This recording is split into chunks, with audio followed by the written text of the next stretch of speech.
윤석열, 김종인 전 위원장 간의 갈등이랄까 밀당이 장기화되니까 지금 한 3주 이렇게 됐어요. 그렇죠. 그동안 11월 5일 윤석열 후보가 이 대선 후보로 선출되면서 있었던 컨벤션 호가 그런 지지율을 다 까먹어 버린 그런 여론조사가 지금 나오고 있지 않습니까? 최근에 뭐 이렇게 여러 가지 몇 개 여론조사 기관들의 경향을 보면은 그동안에는 윤석열 후보와 이재명 후보 간의 격차가 어떤 데는 한 10% 이상 많이 났었죠. 적어도 오차 범위를 벗어났었는데 지금 오차 범위에 대부분 들어와 있고 뭐 1% 정도 조금 앞서기는 했습니다. 이렇게 지금 줄어들었지 않습니까? 뭐 여론조사가 뭐 좀 신빙성이 좀 떨어지는 것도 있긴 하지만 그래도 추세가 있거든요. 추세는 윤석열 후보가 주춤하고 이재명이가 점진적으로 상향 추세는 뭐 그건 분명하다. 상승하고 있죠. 그 이유는 두 가지라고 보죠. 하나는 그 국민의힘에서 선대위 구성을 놓고 옥신각신하니까 실망하는 여론이 많은 거고 또 하나는 이재명이가 저 뻘짓을 많이 하니까 지지층들이 국민의힘 가는 것보다 그래도 마음에 안 들지만 이재명이가 낫겠다. 그래서 이재명 중심으로 저 좌파들이 결집하는 거죠. 그 두 가지로 볼 수 있겠습니다. 그러니까 소개를 뭐 잠깐 드리면은 엠브레인, 코리아 리서치 등 4개 여론조사 기관이 조사를 하는 전국 지표조사 MBS라고 합니다. 이게 15일부터 17일까지 조사한 것 보면은 윤석열 36, 이재명 35로 1% 차입니다. 바로 전주에 조사한 것은 7%로 벗어나 있었는데 7%가 1%로 줄어들 정도로 초접전이요. 물론 이 4개 여론조사 기관이 윤석열에 대해서는 좀 보수적이고 부정적인 그런 결과가 많이 나오고 있지만 이것도 추세인데 특히 갤럽 그래도 조금 믿을만한 데가 갤럽 아니겠습니까? 여기 22, 23일 조사해갖고 24일 발표를 했는데 윤석열 38.4 전주보다 3.3%가 떨어졌습니다. 이재명 37.1 4.7%가 올랐어요. 그래갖고 격차가 1.3%로 줄어들었고요. 거의 오차범위 내죠. 1.3%니까 뭐 오차범위죠.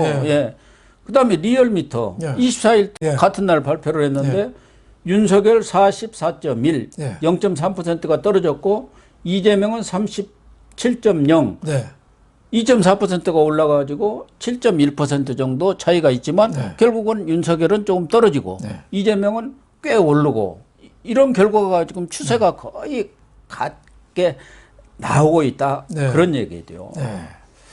이런 것을 보면은 지금 정말 정신을 차려야 할 때다. 또 하나는 정당에 대한 평가라든가 또 정권 교체에 대한 여론조사 또 문재인에 대한 긍정평가 이런 것들도 지금 다 상향 추세로 가 있단 말이에요. 문재인도 30대 초중반까지 떨어지다가 지금 40%로 다 육박한 걸로 나와 있어요. 결과적으로 보면 두 분들이 지금 갈등을 빚으면서 그런 것들이 영향을 미친 거 아니냐 이렇게 보여지고 정당에 있어서도 여전히 뭐 국민의힘이 민주당보다는 꽤 앞서는 있습니다만은 그 격차가 확 줄었습니다. 그러니까 전에는 트리플 하락세라고 그랬잖아요. 이재명, 민주당, 문재인. 그런데 이 트리플 상승세로 이렇게 변했다 이게. 이게 보통 문제가 아니라. 세대, 지역, 이념 다 이재명이가 불리하다고 그랬는데 지금 저렇게 오르고 있는 거죠. 그거는 저는 중도층을 향해서 계속 손짓을 하고 있다고 봐요. 그 뭐라고 그랬냐면 통일 지향하기엔 너무 늦었다. 이런 식도 얘기하고 또 부동산, 뭐 탈원전, 소득주도 성장, 대북 정책 등은 솔직히 잘못 인정하고 개선을 찾겠다. 또 이런 얘기 했잖아요. 또 원전 오르냐 그러냐를 따지기 전에 이미 우리 경제 구조가 됐다. 이런 식으로 이재명이가 속마음은 아니면서도 불구하고 중도층을 겨냥한 말을 자꾸 하고 있어요. 저런 모습 그리고 또 국민들은요. 제일 싫어하는 게 내분이거든요. 그럼요. 서로 싸우는 거 정말 싫어합니다. 거기는 일단 가입표예요. 가입표 일단. 소수라도 단결해서 하는 게 절실하고 간절하고 이런 모습을 보여줘야지 국민들이 그래? 하고 있어 표가 가는데 지금 벌써 잔치상에 숟가락 갖고 싸우고 있잖아요. 국민들이 볼 때는. 예. 그러니까 굉장히 여론조사가 나쁘게 나오는 거 아니냐. 저는 지금도 늦지 않았습니다. 앞으로 뭐 3개월이 남았기 때문에 빨리 수습해서 새로운 대열을 갖춰야 된다. 이렇게 생각합니다. 그렇게 정당 지지율도 엠브레인 코리아 리서치 그 4개 여론조사 기관 보면은 국민의힘은 36%로 3%가 떨어졌어요. 민주당은 33%로 2%가 올랐습니다. 그러니까 이 격차가 전에는 한 10% 이상은 벌어졌는데 3% 줄었어요. 그 다음에 갤럽에서도 조사한 거 보면은 국민의힘은 41.2에서 36.8로 떨어졌고 민주당은 30.3%에서 33.2%로 올라가지고 3.6%로 이렇게 좁혀졌단 말이에요. 정당의 10% 이상 차이 나던 두 당의 격차가 이제는 오차 범위 내까지 줄어버렸단 말이에요. 더군다나 문재인에 대한 평가도 갤럽에서 36%로 지난주에 있던 게 지금 39.8%로 3.8%가 올라와 버렸어요. 이게 정말 문제가 아닌가 그런 생각이 드는데 결과적으로 보면은 두 사람 간에 갈등이랄까 힘겨루기 줄다리기 이런 것에 대한 뭐 실망도 있을 수 있고 물론 이제 컨벤션 효과도 꽤 지났으니까 줄어드는 측면도 있지만 또 하나는 마치 이렇게 지지율이 높다 보니까 아까 말씀하신 대로 전부 이제 김칫국부터 그렇죠. 김칫국부터 마시면서 다음에 집권하면 내가 뭔 자리 하나 차지해야겠다. 이런 생각들이 먼저 있는 것 같아요. 그거 생각하는 신발끈을 벌써 풀고 허리띠를 푸는 거 아닌가. 그렇죠. 내년 6월에 또 바로 지방자치제 선거가 있으니까 거기에 뭐 도지사 나갈까 시장 나갈까 이거 고민하고 있어요. 그러니까 연불보다 제밥에 정신이 있으니까 이 국민들이 실망하는 거 아닌가 뭐 이런 생각이 들고요. 뭐 지지율이 민주당이나 문재인, 이재명 그 자꾸 올라가는 거는 지지층들이 잘하나 못하나 지금 결집하고 있거든요. 지금 좌파들이 결집하고 있어요. 그런데 우파들은 그 결집하기 위한 모멘텀을 지금 국민의힘에서 만들어줘야 되는데 그걸 못 만들어주고 있는 거죠. 그러니까 지금이라도 빨리 김종인 할아버지에 대한 결론 오늘 내일로 저는 내려야 된다고 봅니다.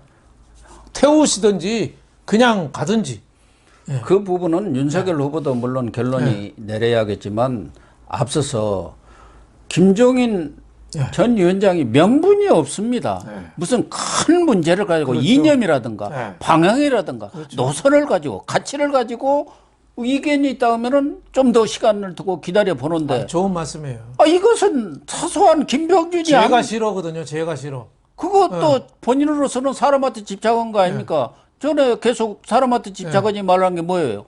그 문고리 3인방 왜 윤석열 가까운 사람 그 사람들만 쓰느냐 그거 아닙니까? 똑같은 거 아닙니까? 싫은 사람한테 집착하는 거나 좋아하는 사람한테 집착하는 거나 동일한 거예요. 왜 자기 이야기는 자기 잘못은 모르냐 이거예요. 그래서 이미 어제 어떻게 보면 마지막 단판을 했지 않습니까? 그리고 양측에서 던질 카드는 다 던졌어요. 그러면은 후보가 무릎을 꿇어야 하겠습니까? 아니면 참모가 꿇어야 하겠습니까? 제가 보기에는 참모가 굽혀줘야죠. 그럼요. 그리고 정권 교체라는 대의를 위해서는 좀 손해 볼 수도 있고 자기 얼굴이 조금 깎일 수도 있는 거죠. 윤석열 후보를 살려줘야죠. 그런 면에서 저는 김종인 전 비대위원장이 그건 생각을 잘못하신 거다. 사람에 대해서 호흡 불어갖고 국가 100년 대계에 진짜 문재인 정권, 이재명 정권이 만약 온다면 우리나라가 어디로 가겠습니까? 우리나라 골로 가는 거예요. 그거를 막기 위해서 정말 좀 서운하더라도 개인의 감정은 집어넣고 대의를 위해서 손 잡아야 되는데 저런 거 저는 뭐 이해는 합니다만은 너무 길게 끄는 건 좋지 않다 이렇게 생각합니다. 그래서 김종인 위원장이 조기에 결단을 좀 내려주시기를 부탁을 드리고 지금 국민의힘이나 윤석열 후보 쪽에 있는 분들 뭐 과거 캠프에서 있었던 분들도 뭐 집권 후에 벌써부터 어쩌고 저쩌고 할 생각 꿈에도 하지 말고 신발끈을 다시 조여매야 합니다. 허리띠를 조여매. 오히려 이렇게 지지율이 떨어지고 있는 것이 하나의 어떻게 보면 큰 경각심, 경고란 말이에요. 경고. 그걸 받아들이지 그걸 그냥 일시적인 거야. 예. 뭐 우리가 뭐 숨겨진 지지율이 많아. 뭐 이러면 가버립니다. 그럼 가보죠. 미래통합당이 실패 사례죠. 그래서 바로 그래서 윤석열 미래통합. 후보의 3대 악재가 지금 김종인, 이준석하고의 관계, 또 하나는 당내에 긴장감이 좀 없다는 거. 세 번째로는 자만심. 어떻게든지 우리는 무조건 이길 거야. 문재인 못했으니까 이길 거야. 여기에 대한 자만심, 낙관주의, 이게 굉장히 위험하다는 거죠. 정주영 회장이나 이병철 회장, 이건 회장 이런 분들 보잖아요. 낙관적이지 않았습니다. 항상 비관적으로 잘못될 때를 대비했던 사람이. 그런 사람이 위대한 CEO예요. 그래서 이제 윤석열 후보가 오늘 일단 개문발차를 했으니까 하나는 정책과 비전. 뭐 그동안 여러 정책을 발표했지만 많은 사람들이 윤석열 정책 뭐 기억에 남는 게 없다. 뭔가 하나 참 그렇죠. 국민들의 마음을 탁 칠 수 있는 좀 큰 그런 프로젝트를 내놔야 합니다. 그렇죠. 또 하나는 인재 영입을 해야 합니다. 과거 문재인 어느 칼럼을 보니까 문재인도 그 집권하기 전에 윤건영 시켜가지고 배낭 메고 전국을 돌아다니면서 여론 듣고 거기에 인물들을 다 스카우트 해가지고 또 총선에 내보내가지고 어쨌든 집권 기반을 마련한 거 아닙니까? 그렇죠. 옛날 YS DJ도 우리나라 세피 수혈을 다 다 했어요. 세피했잖아요. 지금이라도 빨리 찾아야 된다 이런 생각이 좀 들어요. 문재인 정권 세피 자기네들도 안 했거든요. 지금 국민의힘이라도 지금 빨리 세피를 찾아가지고 우리 미래를 좀 보는 거. 대통령 선거는 국회의원 선거는 과거에 대한 평가입니다. 하지만 대통령 선거는 미래에 대한 비전 갖고 국민들한테 보여주는 거거든요. 청사진. 그러니까 앞으로 우리는 이런 나라를 만들겠습니다. 이거를 윤석열 후보가 빨리 보여줘야 된다 이렇게 생각합니다. 늘 햇살님 또 슈퍼챗 보내주셨네요. 감사합니다. 또 윤영걸 대표님 나오시니까 슈퍼챗 이런 것으로 또 격려를 많이 해 주시는 것 같습니다. 깊은 감사드립니다. 여러분의 격려에 힘입어서 저희들이 정말 이 나라가 잘 되는 나라로 가도록 지켜보고 평가하고 같이 손 잡고 하겠습니다. 감사합니다. 오늘 방송 모두 마치겠습니다. 시청해 주셔서 감사합니다.